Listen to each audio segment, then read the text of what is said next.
I think it's my first all California group. Well, hello, everybody. Welcome back to Comics for All. This is Thursday, March 19th, 2026, where comics, creativity, and community all connect. It's part of our weekly Ink and Insight interview series. We get to interview comic creators from all over the place. And today we have Scott and Robert, also known as Bob, from the Accidental Aliens Anthology, currently on Kickstarter. So, Bob and Scott, it's great to see you. How you both doing? Can't complain. Yeah, doing good. Doing good.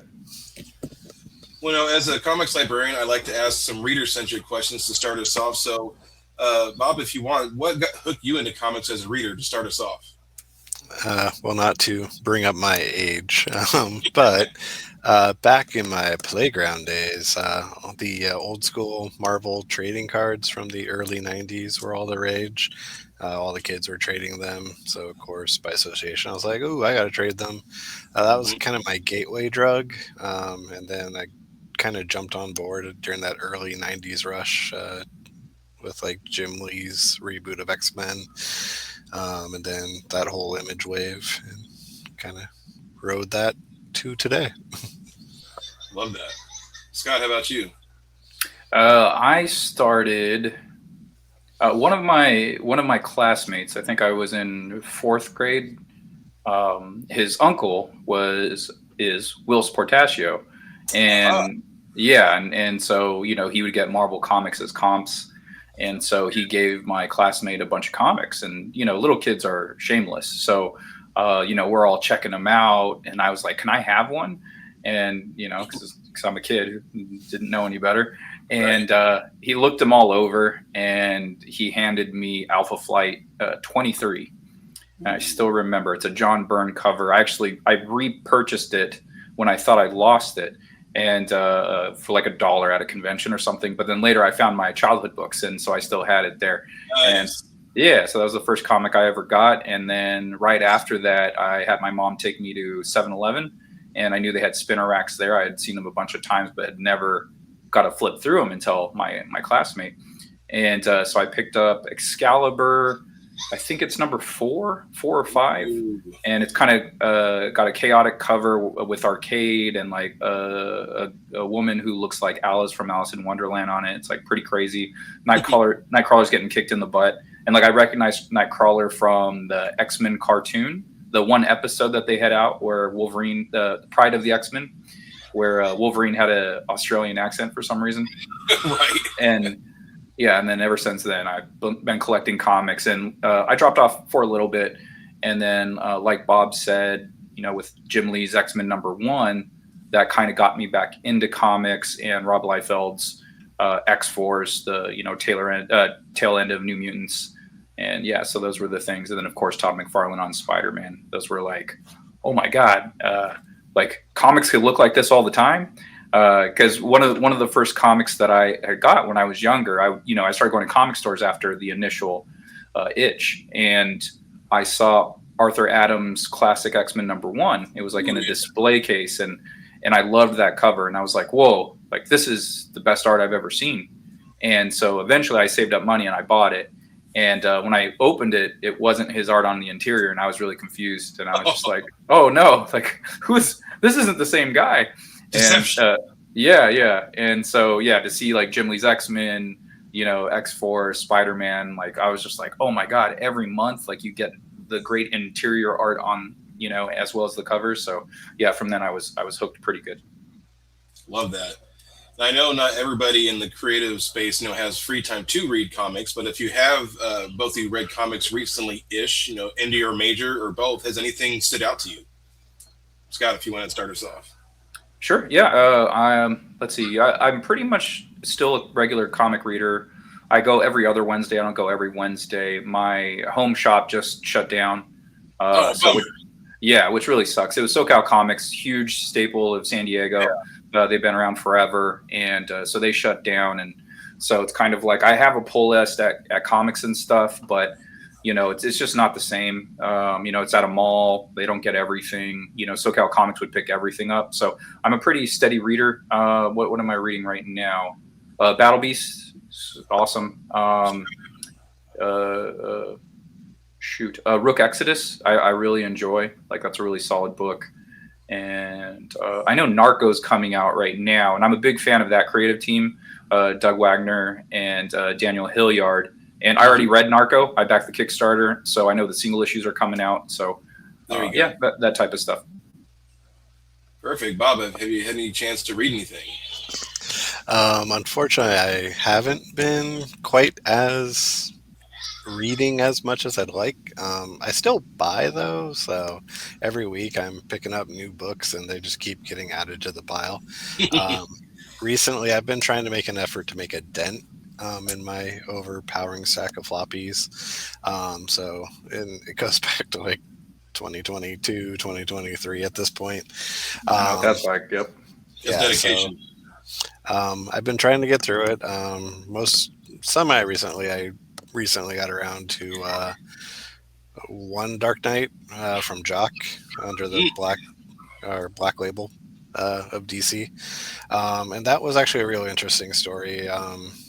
He's trying to transport a villain whose powers he can generate in a EMP field. And he's trying to transfer him from Arkham to Blackgate, or maybe the other way around. But the two main places you keep villains in DC. He's sort of patrolling the transfer from Gotham City Police. He's like supervising via the Batplane. But every gang and criminal entity between those two prisons also wants to obtain this villain. And long story short, his EMP goes off. The Batplane crashes. And then it's Batman alone with no electronics, on foot, literally dragging this guy to the other prison. It's 3 issues. It reads a lot like an episode of the animated series. Like when I was reading it, I could picture it being on. I feel like Jock's art is very adaptive that way. Yeah, and just the way the story was written, I could feel like I could see myself watching it as an episode of the classic Batman the Animated Series. But that was a really good read. I enjoyed it. Did you guys read Batman and Robin Year One by Mark Waid and Chris Somney? That's a 10 out of 10. I haven't checked out from the library, but I haven't got to dive in. It's a 10 out of 10. It was my book of the year 2 years in a row, because it started in 2024 and then continued and finished up in 2025. So it's one of the best Batman books I've ever read. Definitely check it out.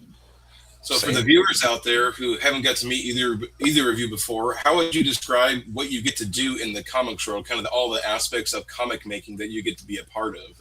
Scott, if you want to start us off. Sure. So I'm one of the founders of the Accidental Aliens. I do primarily my own books, Second Shift, which is minimum wage superheroes, and Wonders of Melisande, which is anthropomorphic dinosaurs versus humans. And it takes place 1,000 years in the future on another planet. And those are my 2 major books. And then every year I do a short story with the anthology, the Accidental Aliens. And I usually will end up collecting those into a series. So that's kind of what's happening with some of the short stories I've done in those books. Granite, that'll be collected into something. And then a couple of short other ones that are kind of, I don't know, they're kind of all over the place. Like the Noir story, for instance, like I don't even know where I would put that, but it is part of the Second Shift universe. And I always try to tie my stories back to one of my 2 series. Got it. That makes sense. Bob, and you? Well, as far as my published work, I was a semi-recent add-on to the Accidental Aliens collab, whatever we're called.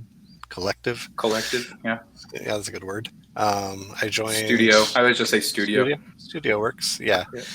Recent add-on. I joined in the 2024 anthology, so this is my 3rd outing, the current one. That's really it for my current published works. I haven't quite landed on what I'd like to do, like personally, if I'm going indie. So other than that, I mostly just table at shows, doing fan art. A lot of it kind of parody, mashed up base, usually with some comedic edge.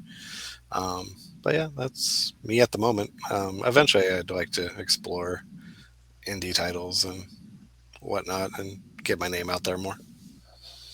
Excellent.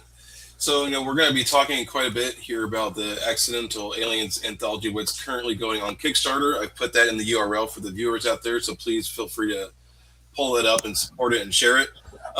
If you guys can, give us your best elevator pitch for, this Noir Anthology and what makes this book stand out from other Noir books out there.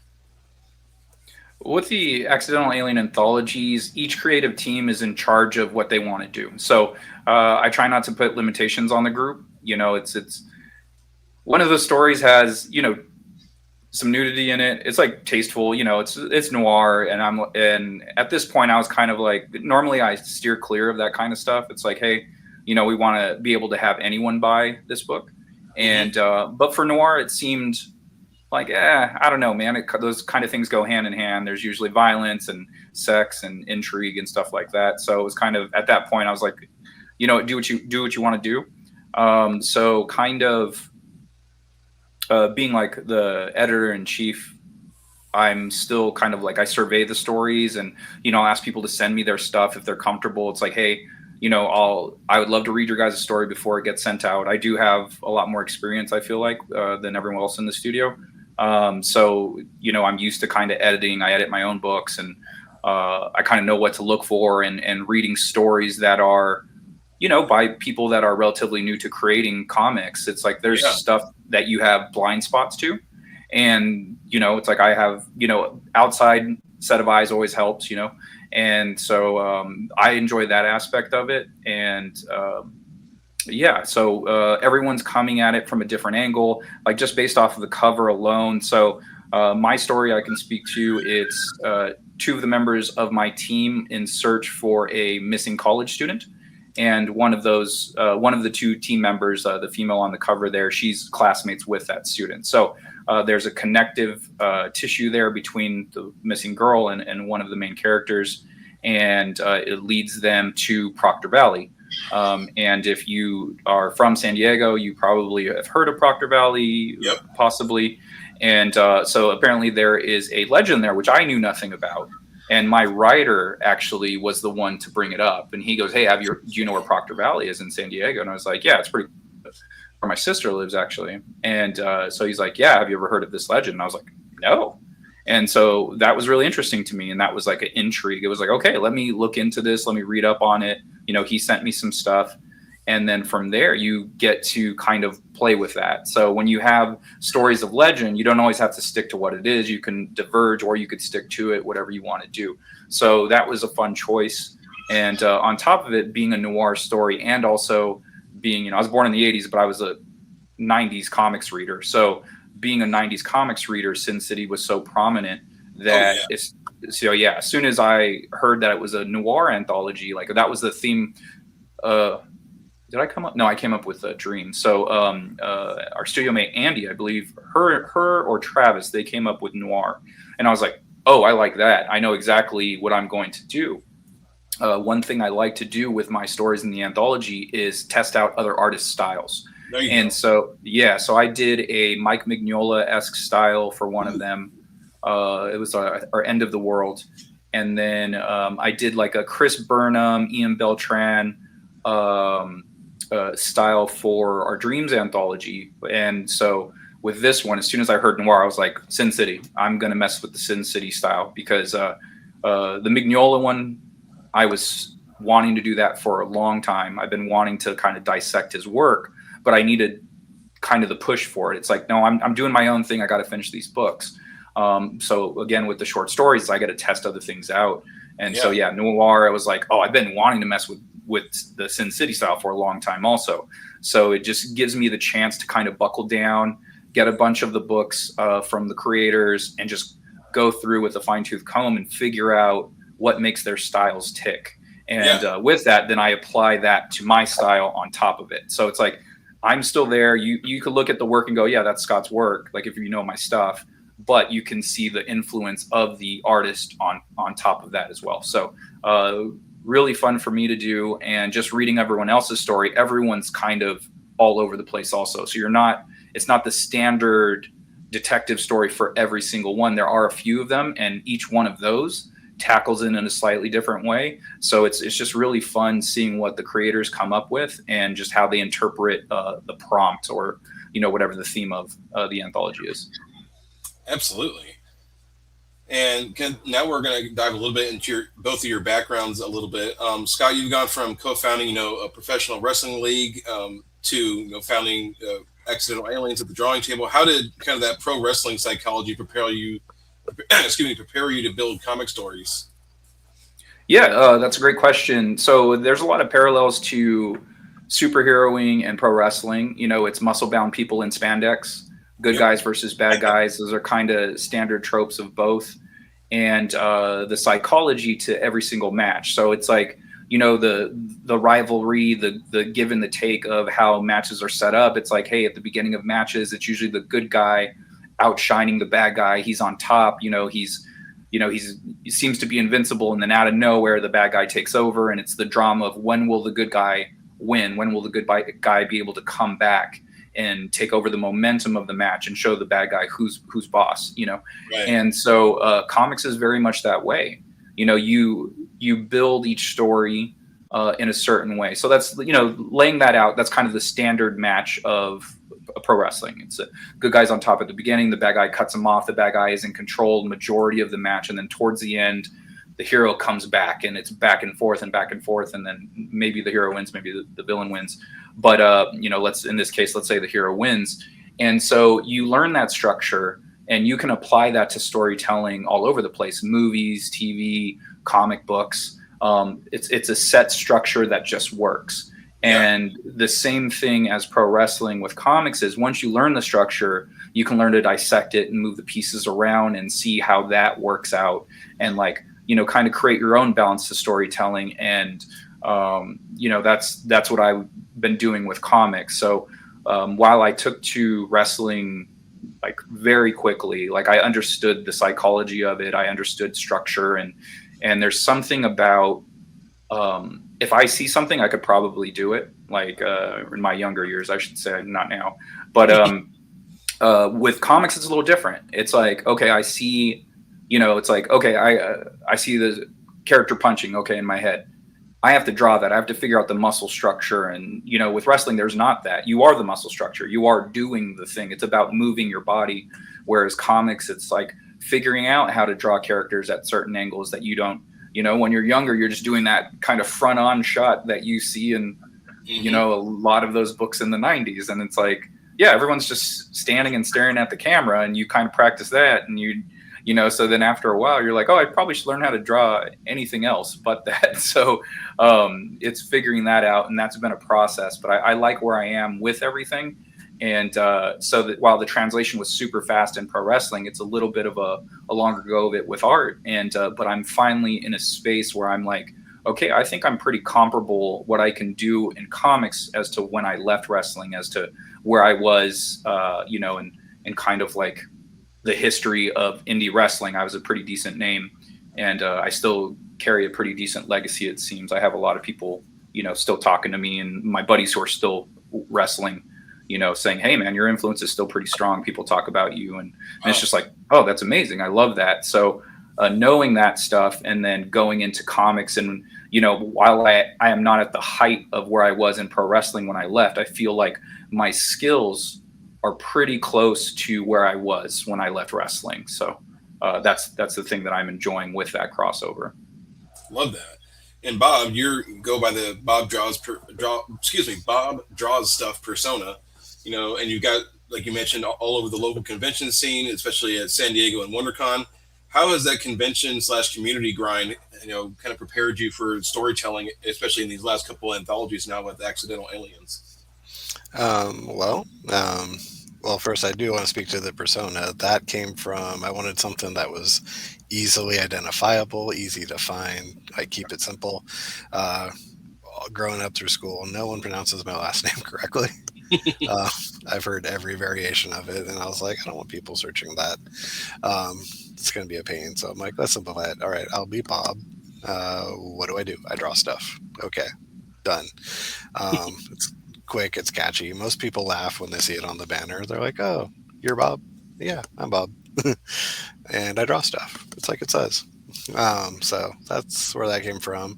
But the main thing I think I got from doing conventions is there's sort of a hierarchy when you start doing shows, especially the bigger ones like San Diego and WonderCon and the like, is groups tend to kind of elevate all at the same time. So, like, you might go into like San Diego and you're like, oh, I'm sitting next to insert famous artist here who's already kind of earned their place, and they have their contract with Marvel or DC. And then me, the relatively unknown, mostly amateur. Eventually we kind of navigate to our respective tiers. So. But at that same time, you end up building a network because you're socializing and you're seeing each other at all these shows. And you're like, oh, hey, how was blank show? Oh, I did Emerald City last week. Oh, how was that? I'm interested in applying. And you kind of form networks. And that's how I eventually kind of ended up with the Accidental Aliens, because we were doing a lot of San Diego based shows together, one of the smaller ones. And then, of course, we have friends. Those friends have mutual friends. Speaking to Travis in the group, he actually dated one of my former roommates before even he was in Accidental Aliens. So that was kind of an in as well.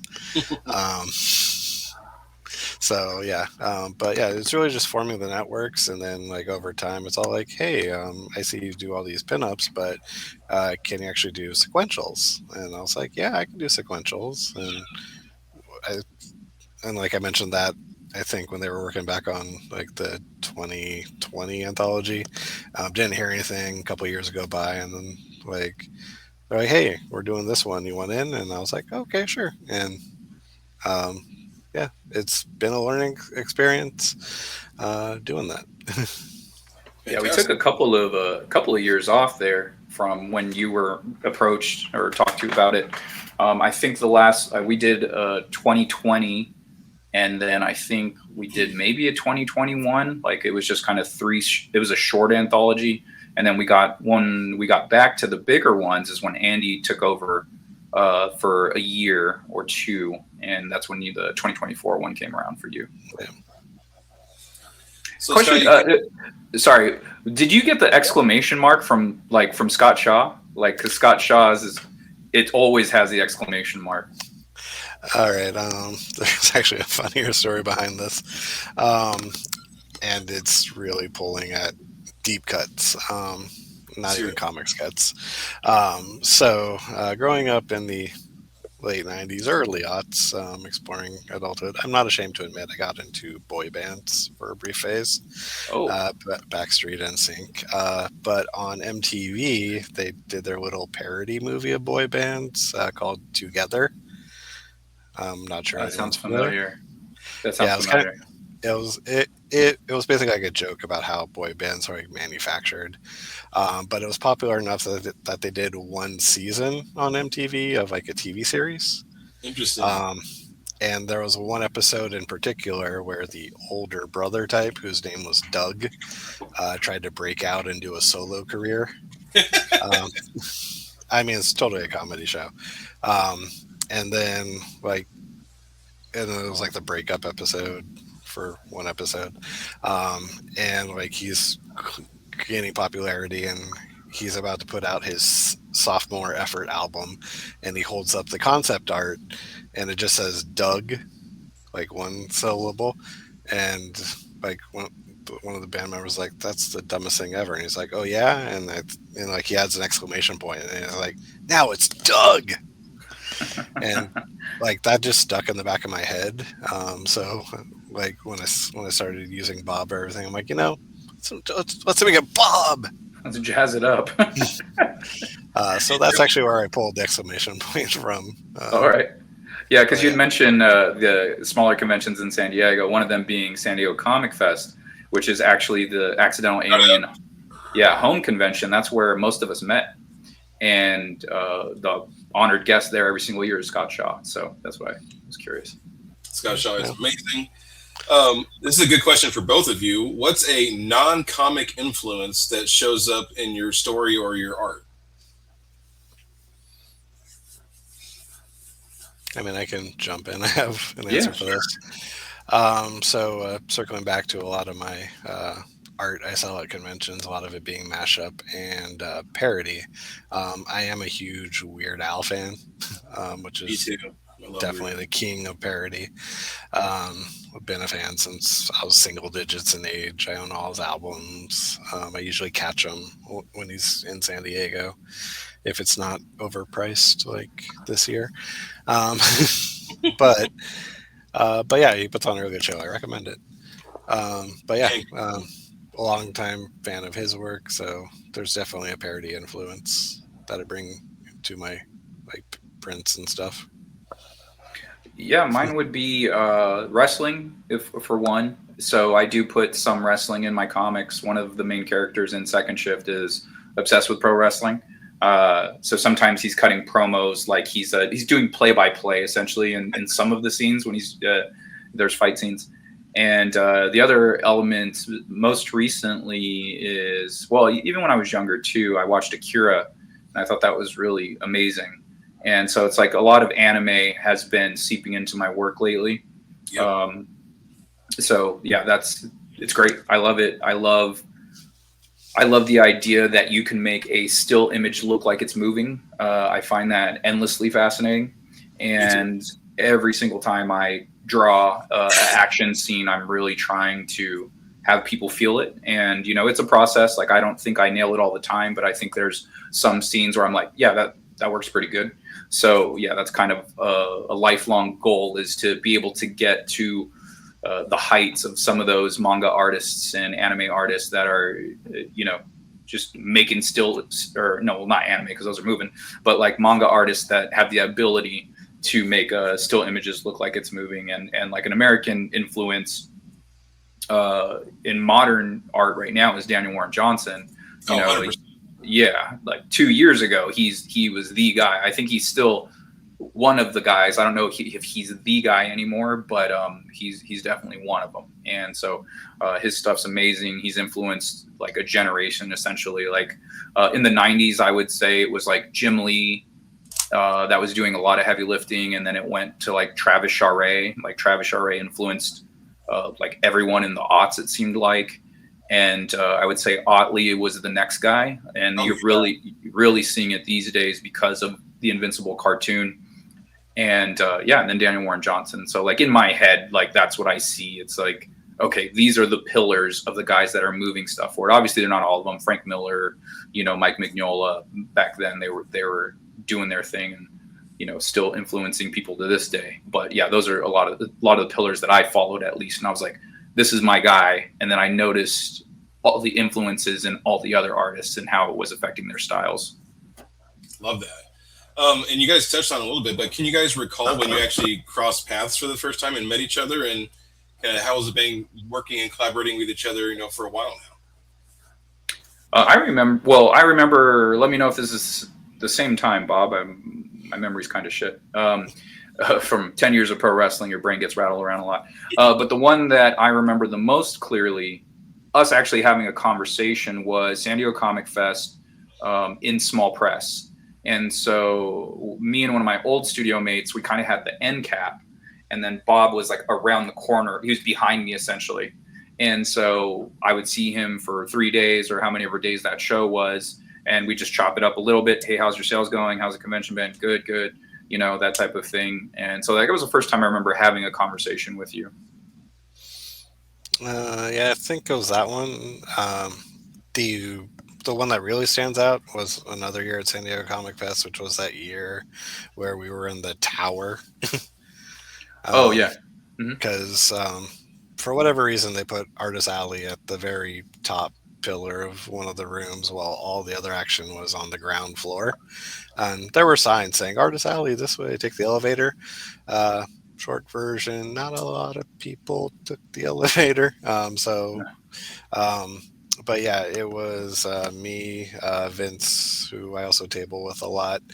To the left of me, Lee Coase was all set up in a big fancy display to Oh, begin with, okay. So that was the year before, I and believe. and Yeah. and it was pretty much the entire Accidental Aliens crew on the other side of the room. Nice. And since there wasn't too much foot traffic, it was really just, hey guys, and us just talking and shooting stuff for 3 days because there was nothing else to do. Yeah. Um, The room was tiny. Like we were, what did you say, 10 feet apart? Like we were literally just, it was like if you go down an artist alley at a convention, slightly wider, but that was the entire room. Like it was just Yeah. this Wow. tiny, Okay. yeah, real Whew. tiny. yeah, and it was basically one row of artists against one wall, across the way, the other artists against the other wall.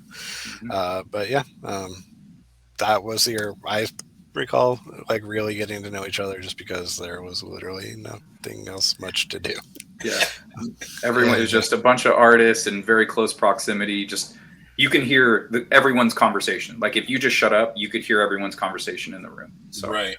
yeah, So make friends with your table mates at cons, essentially. it's good. I highly recommend it. So now we get to dive a little bit into each of your stories that are within this anthology. Without spoiling anything as best you can, what's the core question of each of your stories? Bob, if you want to start us off with yours. Yeah. So my story is called Back from the Drink, as shown here.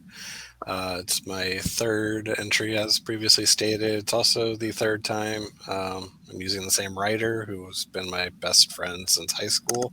Nice. And it does follow the detective model. This particular detective has lived his entire life by the badge, straight and narrow. He begins falling on some hard times while taking on a new partner. And then he turns to alcohol, um, doesn't have the best experience, and then he slowly begins his fall from grace. And if you want to find out what happens, you need to pick up the book, obviously. But as shown here on the screen, is actually the beginning of his fall from grace. He starts going on the take, starts being a guard man for various bank robberies and the like, as his bills are piling up. So find out what happens. That's right. And there's a really cool amount of tiers, which we'll get into, for about the Kickstarter. But there's a variety of ways to get into the supporting of the book. So, Scott, what's the main core of your story? I would say persistence. Never giving up on someone or something. Trying to achieve that goal, and I would say that's what it is. I wanted to do the detective model, but not in the same exact way. Like as kind of the standard. And it was just like, okay, I'll just take two characters from my superhero team and put them in that setting. And like, how do we do that? Okay, a lot of narrative boxes, of course, the cool Sin City style, and trying to have some comedy in there while taking things seriously. So with my books, there's always a message. There's always like, I didn't even know that I had a theme for my books, but apparently it's family. I have a lot of family themes in my book. A couple of my creative friends, like we were talking to each other and asking each other questions like, hey, what's the core of you and your stories? Like what is yours? And so we all had to answer for each other, and which is a really fun exercise. You guys should try it if you haven't. Yeah. And simultaneously the two other people were like, oh, Scott's his family.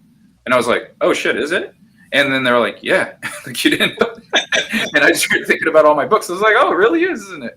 So but this story specifically, it's like persistence, Love that. And then, Scott, I'll start again with you on this second question. Is there a particular, page layout or a sequence of panels that you're really proud of in this particular story within the anthology? Yeah, there's one scene specifically where I did some real work.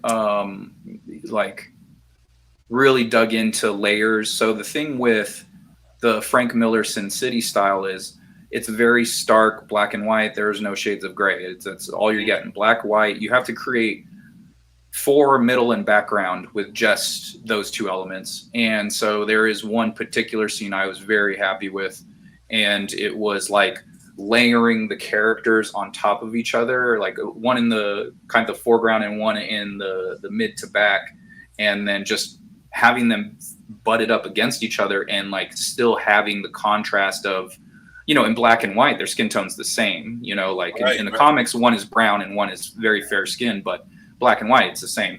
So it was the ability of figuring that out with those two characters and a background element to create that depth. And I think I really nailed it in that particular one. I think I did it pretty well overall in the story. I think my efforts to create that Sin City style worked really well. And but that particular shot was really fun. Now, so this page that's up right now, I was studying buildings and how Frank would do them and like how he would use those two tones. And the thing that I learned the most about doing the style is what you can get away with erasing. So while people might look at Sin City and go, oh, he's not doing like a ton of drawing, he's doing, you know, he's doing something that's really cool, but he's not having to do a ton of drawing, and it's completely false, like if that's what you think, because you have to draw everything to see what you can take away.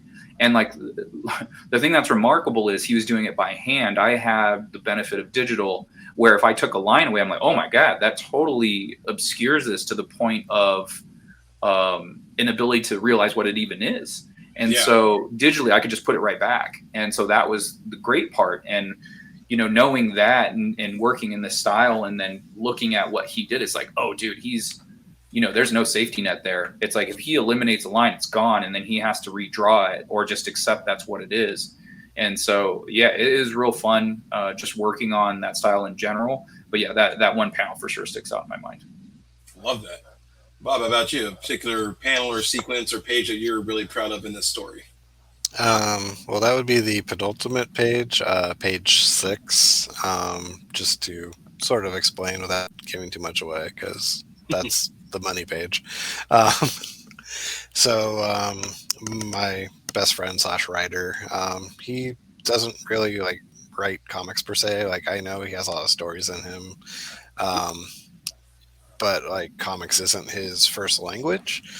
So he was kind of nervous, especially on the first book, about like how to write. And then I kind of pitched him the Marvel method, made famous by Stan Lee, where rather than a full detailed page 1, panel 1, panel 2, panel whatever, like Stan would say, okay, there are 2 detectives. They walk into a crime scene. They're investigating it. They're talking over the course of 3 pages. They need to get progressively angrier with each other, and by the end of page 3 they need to be about to like throw down in a fight.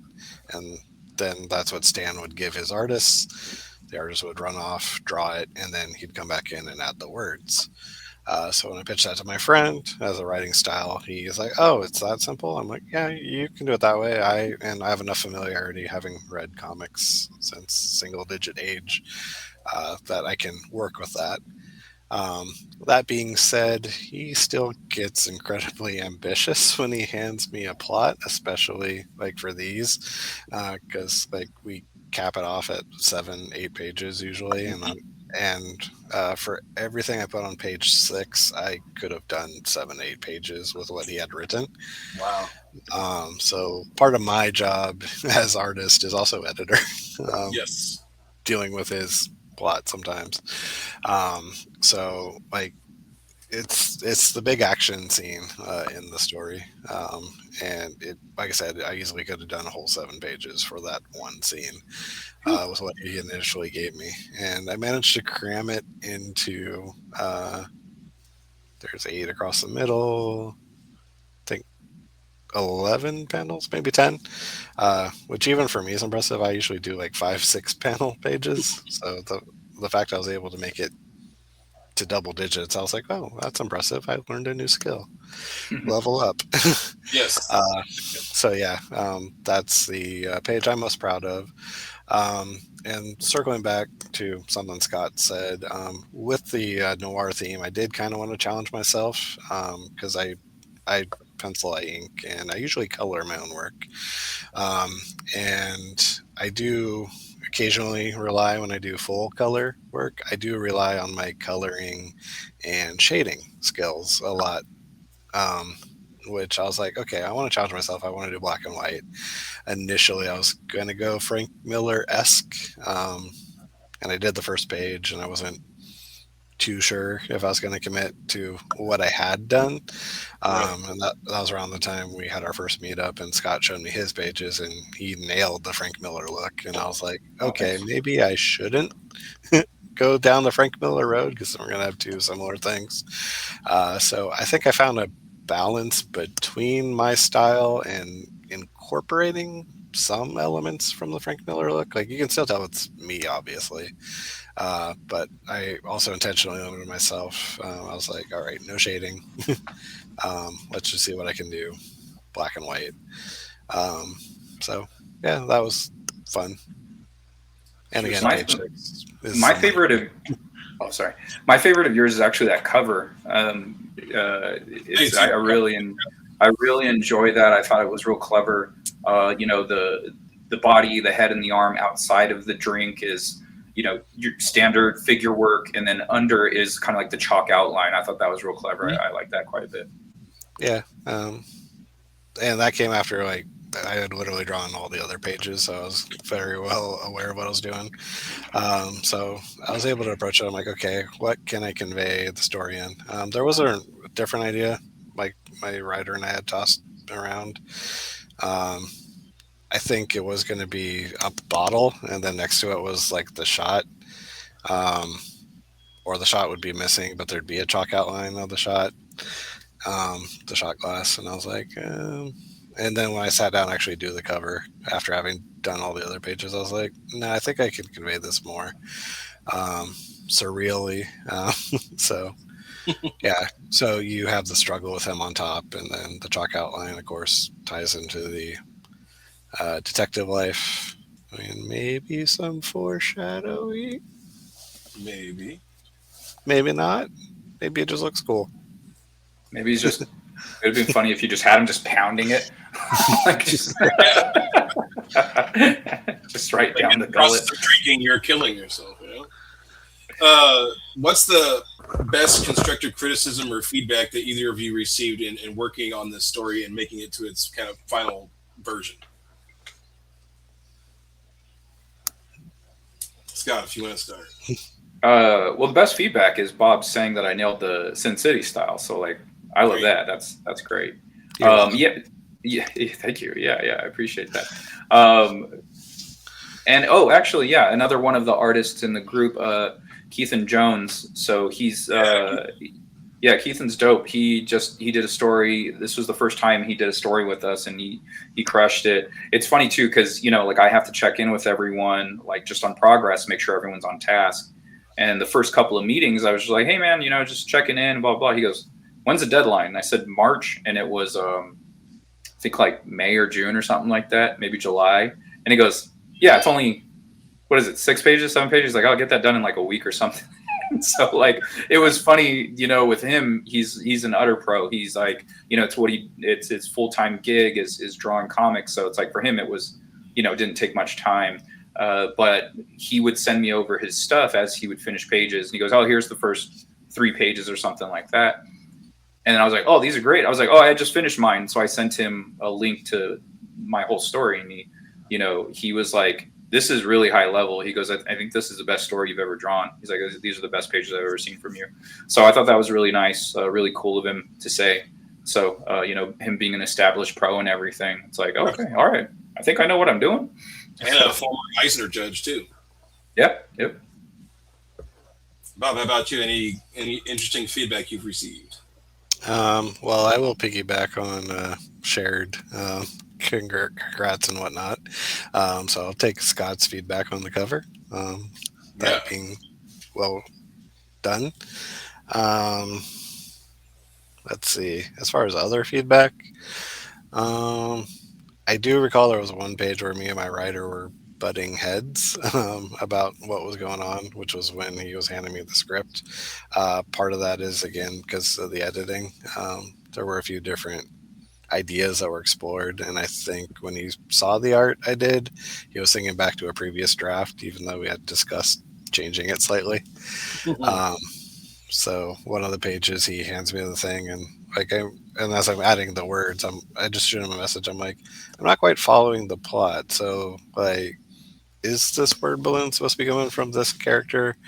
Um, and then like he explained what he thought I had drawn based on a previous version, and I was like, oh no, remember we changed that. So and like he flat out thought one character was someone else entirely, and I'm like, oh, did I not make them distinct enough?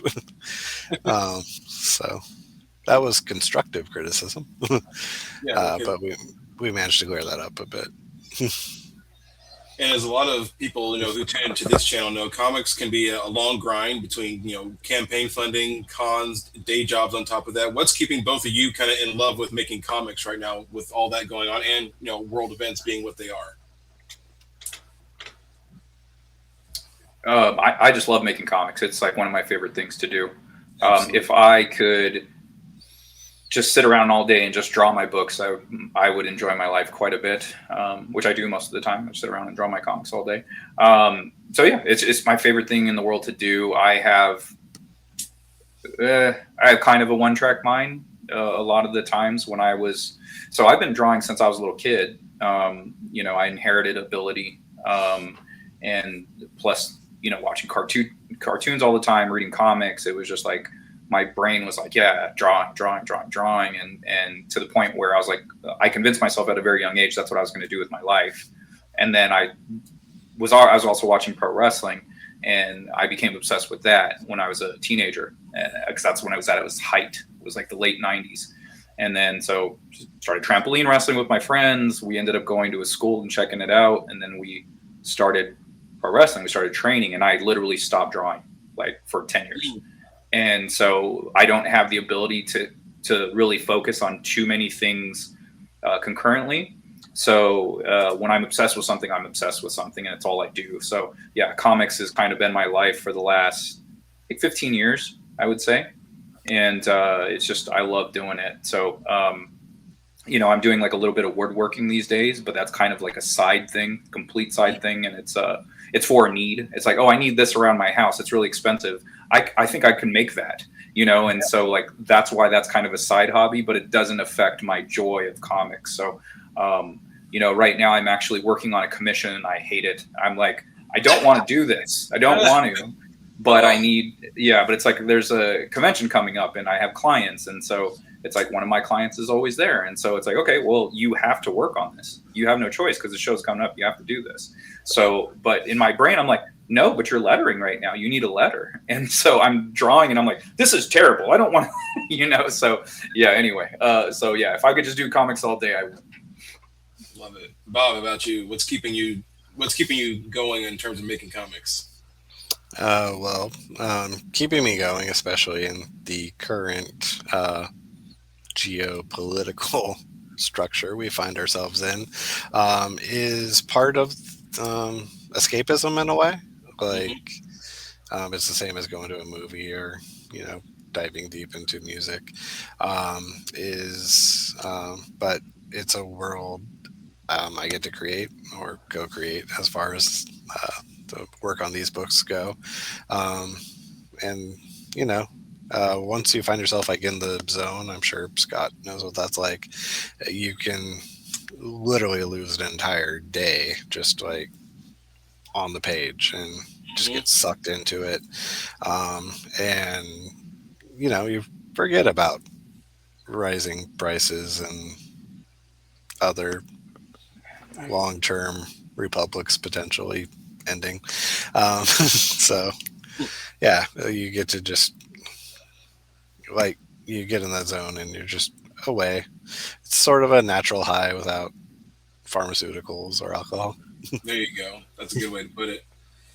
For both of your stories, have you thought about, that they're only 7 to 8, 9 pages?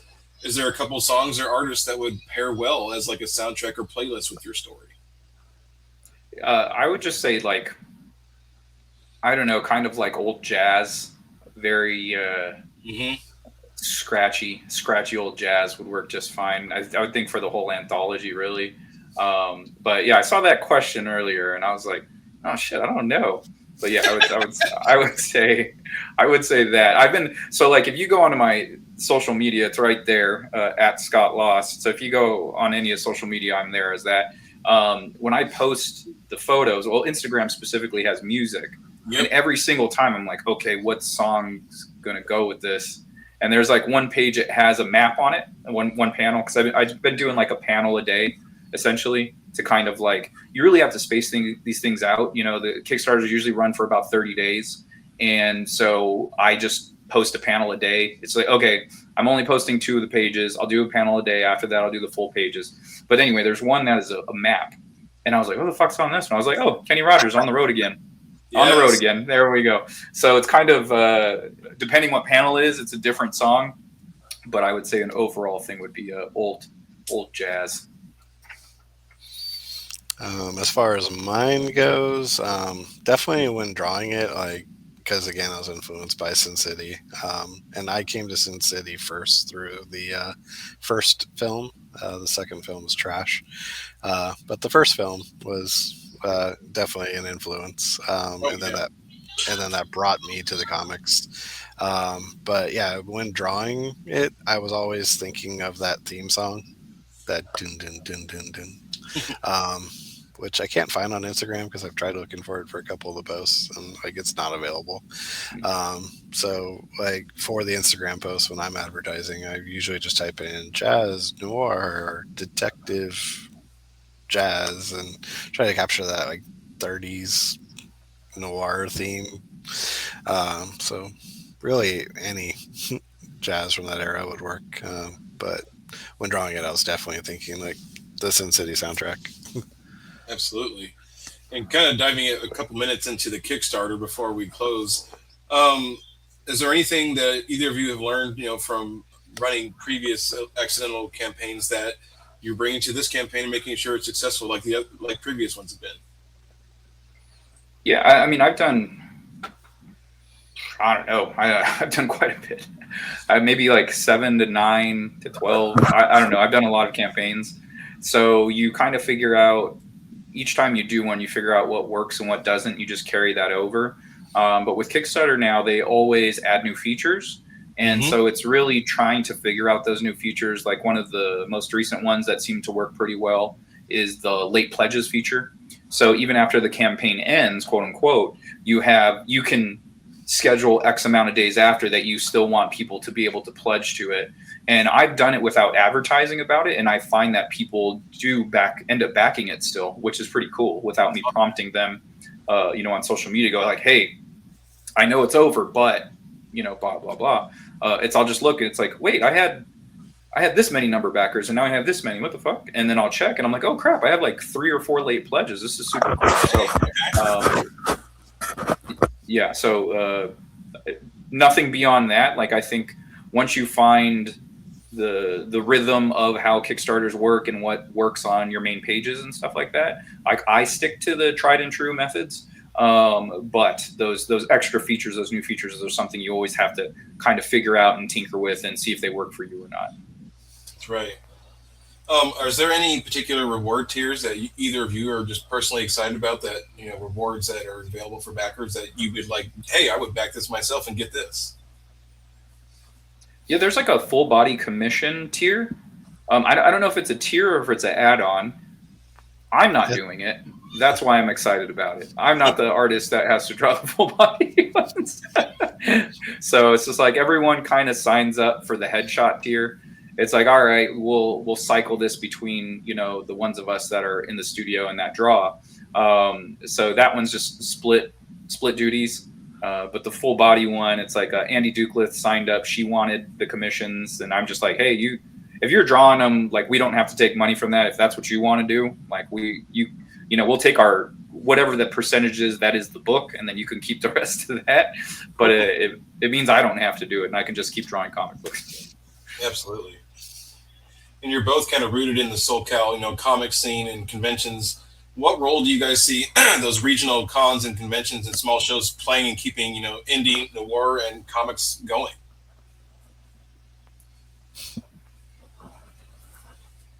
I have an answer for small press at San Diego Comic-Con. So our studio didn't get in last year, and it was, from what I understood, there was a whole new group of people running that section, and they were looking for essentially merchandise and like people making keychains and pins and buttons and stuff. And I'm like, that's not the spirit of what small press is. I understand that they're making small batches of these items that they drew and created or whatever, but small press is for the books. It's small press, and so that was a bit disappointing to see and hear. So yeah, that's my thoughts on the local scene as far as small press goes. But it's great that there's still comic stores out there. Like Free Comic Book Day is coming up, so for whatever reason, if you guys can't back this campaign and you live in San Diego, you expect yourself to be in San Diego around Free Comic Book Day, we will have the books printed, and we'll be at Now or Never. And Now or Never is dope. It is in downtown, so just be aware of that, parking reasons and all that. So if there's multiple of you that are going to go, just carpool. But yeah, it's great. We normally were at SoCal Comics, and they always supported us. We had a spinner rack inside the store. They were badass. We love them so much, and so sad to see them go. But Now or Never is picking up the slack. And they're like, hey, we have a secondary building now, or they had one slice of a pie and now they have two slices. So they have double the space, and they knocked down the wall in between so you can walk through to each side. And so I think on the newer side, that's where the creatives will be for Free Comic Book Day. And so shops like that do support. I know Nowhere up north a bit, I think they're like Oceanside area. Like they're real supportive of creators. They always have creators in store. I know Andy Dukelith, one of our studio mates, she's done a signing there. So pretty cool when the local shops still support indie creators like us. Absolutely. Bob, any additional thoughts? I mean, he took the words right out of my mouth with that one. And I am a huge Now or Never fan. I was actually disappointed when my day job moved locations during the pandemic because I used to work down there. So like every Wednesday, like lunch break, like clockwork, I'd go in there and be like, all right, let's up the new wall. And I'd chat up Aaron and the crew. But then during the pandemic, they're like, we're moving to the Mission Valley area. And I'm like, but what about my comics? So unfortunately, I don't get in there as often as I'd like anymore. But it's still an awesome store, and I try to check it out when I can. Absolutely. Shout out Now or Never. And kind of for you guys on the creator side of things, have you had any memorable experiences at conventions, fans or people who enjoy your work coming up to your table and just either loving on you or just giving you a different perspective on your work, something in those realms? Go first. Yeah, I got one. So there's this one guy I met through a mutual acquaintance who just like loves my stuff, and every time I post a new print online, he's always like, "Save me one." I won't name names. Fair. Every single time. I've had a few different interactions, like at conventions and online, which were great. And it keeps, like I love doing this. I think I would still do this if I was less successful at it. I'm pretty sure I still would. The thing I love most about creating comics is creating the stories that are in my head and putting them down on paper. It's like that's what I was doing as a kid in my living room, for free. So it's just like I just love doing this. But early on, I had a fan come up. She had the first two issues, and she said, "Is the next issue out?" I think she bought the first two issues the day before. It was at Long Beach Comic Con when I used to do that show, and she came back and she goes, when is the next issue out? And I was like, oh, I actually finished drawing it already. I just, but I still need to get it colored and lettered and everything. So it's going to be, it'll be soon, but I have the pages with me if you want to check them out. She goes, yes, absolutely. And she stood there and she went through each page, just studying each panel and basically reading the story just visually. And I really enjoyed that. I thought that was super cool. And then I had another experience at San Diego Comic-Con. I was in Artist Alley, and someone came up to my table and he said, I found you. And I was like, I'm here. And he goes, and he's like, I don't know if you remember me, which for me is like one of the worst sentences ever because I have a bad memory. And he goes, but I met you at San Diego Comic Fest a couple of years ago. And I think it was like maybe three years at that point. And he goes, I've been looking for you and I couldn't find you like anywhere. And I found you. And I'm like, oh, okay, cool. Like, and he goes, just wanted to let you know you really inspired me. And I was like, I did? And he goes, yeah. He goes, like talking to you and hearing about how you did your own book and you're out there and you're doing it. And he goes, it was just really inspiring to me. So I'm doing my own book. And I was like, dude, that's amazing. And so that was a really great interaction. And it was just like, oh, I'm just another, I just thought I'm just another indie guy doing indie comic books. And so to have an effect on someone and have them say all of that was really, really cool. And the most recent one was someone he picked up. So I was in Don Simpson's Megaton Man Multi-Mentions. And so it was kind of like this giant anthology where people could do different stories on Don Simpson's characters in the Megaton Man universe, or pretty much any of the characters in his universe. You could do a short story.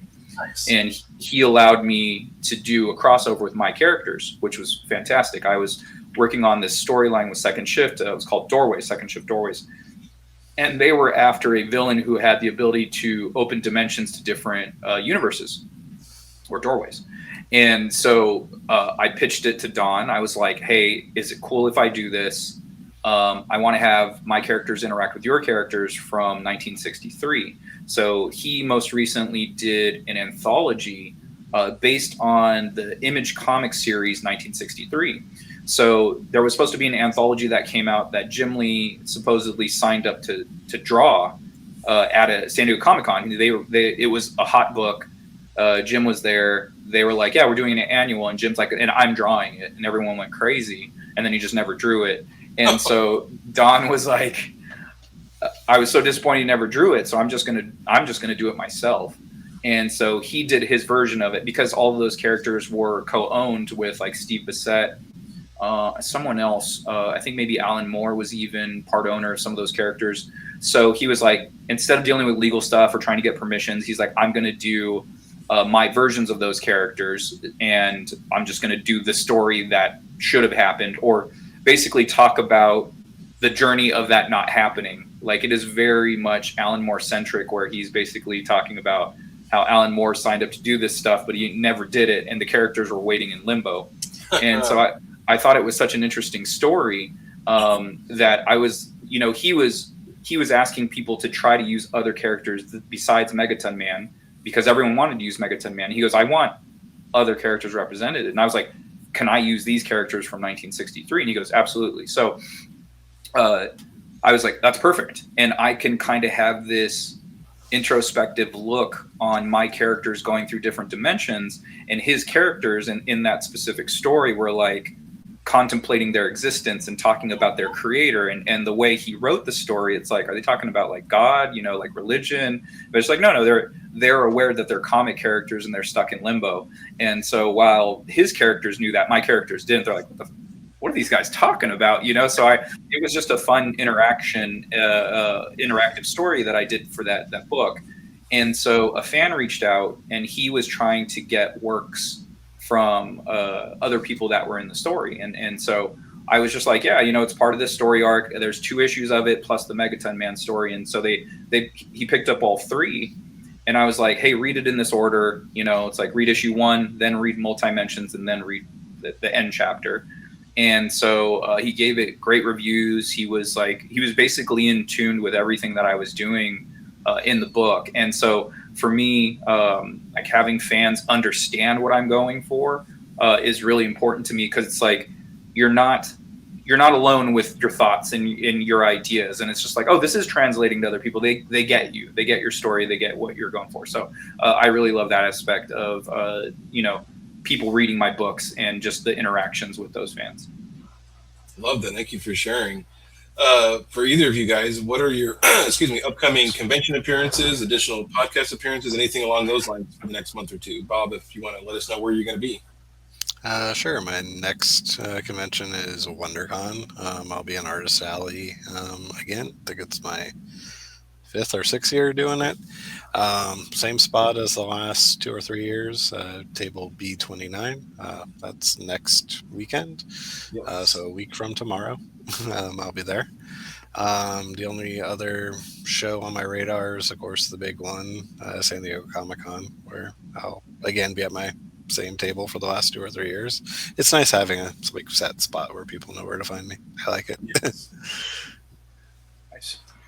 I will also be at WonderCon. I'll be in small press, so down in the boonies where no one is.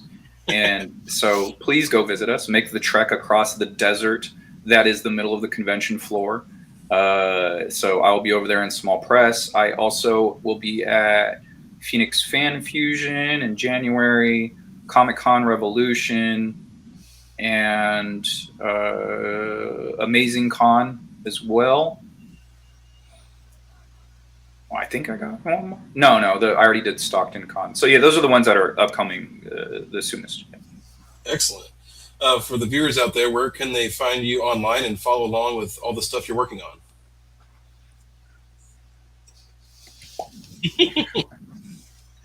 There it is. Yeah, at Scott Lost, SCOTTLOST on Twitter, Instagram, Threads, Blue Sky, Facebook.com/Scott Lost. You can find all of my books at accidentalaliens.com.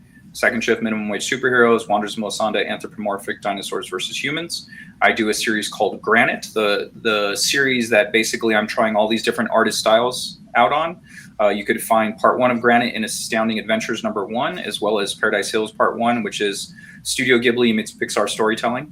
Part 2 and 3 of Granite are in the 2024 and 2025 Accidental Alien Anthology. And then, of course, this Noir issue is coming out, but you can find that at Kickstarter.com and just search Accidental Aliens 2026. And then it should pop up. And back that book, please. We have a bunch of different tiers for you guys to choose from. Very easy to select what you're looking for. The digital copy, standard copy, all of those things. Only 12 days left to go.